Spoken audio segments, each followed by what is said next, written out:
Good afternoon, everyone.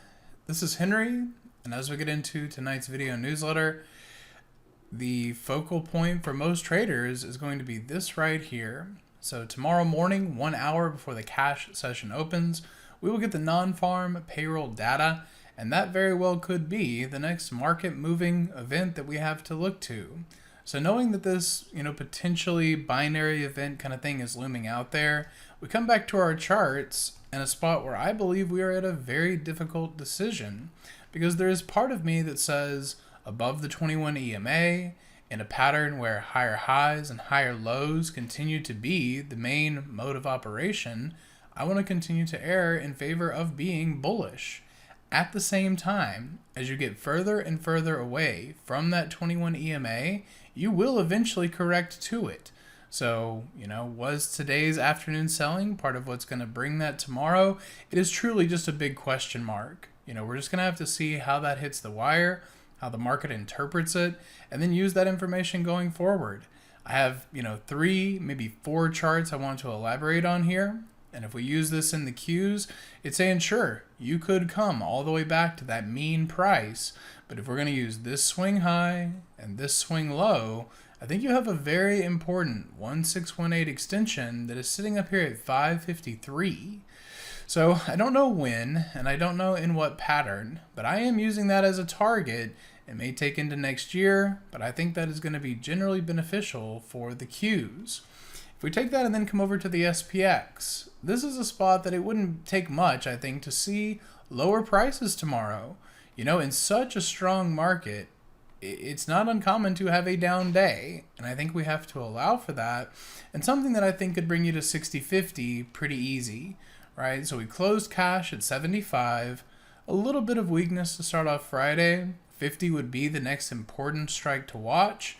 It would come back and fill this gap, and I think that would be the most immediate spot where if bulls are going to take right back immediate control, that would be the spot to do it. Now, if they are going to do that, it's going to come back to a couple of these charts. And I was telling you that I felt like I had some pretty bullish setups here, one of which is Microsoft. So if you're a student of the squeeze, you're going to be familiar with this action. If you're not, it's the idea that this setup down here in this first subgraph can help provide directional movement. You see that transition, in this case from the red dots to the black, that shows us that the squeeze is firing. And you can see some pretty solid directional movement in that over the course of the past week. If you take that and then move it over to the 3-day chart, this is where I think the setup really lies. When that squeeze gets going, I think we're going to be talking about Microsoft up at 490. Again, that doesn't mean that every single day will be up, but I think that's very constructive. Anything back into about 417, I'm going to be looking to buy, and then that bullish chart goes right there with another of its Mag 7 components here in Tesla.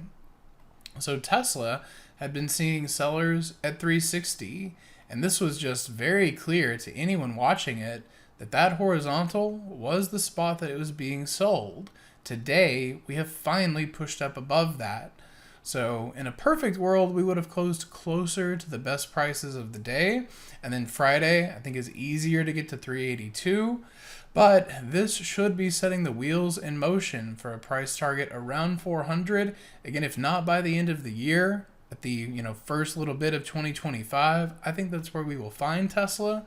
So I don't know that tomorrow is an up day, but these are patterns that I like. The market remains constructive. We just have to allow for a little bit of wiggle room should NFP end up being volatile. So I hope that helps on my view that I'm taking into that data tomorrow. You guys have a great rest of your day, and I hope to see you in the chat room tomorrow. Hey traders, this is Henry with simplertrading.com. I wanted to thank you for watching today's video. I hope you found it helpful, and if so, be sure to click the like and subscribe buttons down below. If you would like to also see me putting these ideas into action and trading my own account live in front of you, be sure to sign up at simplertrading.com, and I hope to see you in the chat room sometime soon.